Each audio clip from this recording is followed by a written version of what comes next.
নাম চাঁদের আলো রূপার সন্ধান। একটা ছোট্ট গ্রামে থাকত ৬ বছরের মেয়ে রূপা। সে ছিল খুব কৌতূহলী আর স্বপ্নবাজ।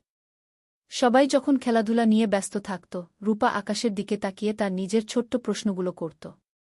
চাঁদ কি আমার সঙ্গে কথা বলে? তারারা কেন এত দূরে থাকে? বাতাসেরও কি মন খারাপ হয়?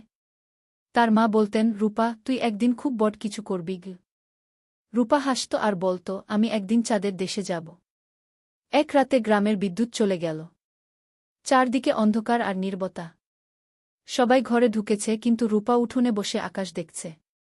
হঠাৎ সে দেখতে পেল, এক ফোঁটা সাদা আলো তার উঠোনে এসে পড়েছে, ঠিক যেন চাঁদের একটা টুকরো নেমে এসেছে তার জন্য। রূপা ধীরে ধীরে সেই আলোতে পা রাখল। হঠাৎ সে ভেসে উঠল আকাশে। চোখ মেলে দেখে সে চাঁদের দিকে যাচ্ছে। চারপাশে তারা, মৃদু বাতাস, আর এক অদ্ভুত শান্তি। চাঁদ তার সঙ্গে কথা বলল। রূপা, তুই যে স্বপ্ন দেখিস সেটাই তোর শক্তি।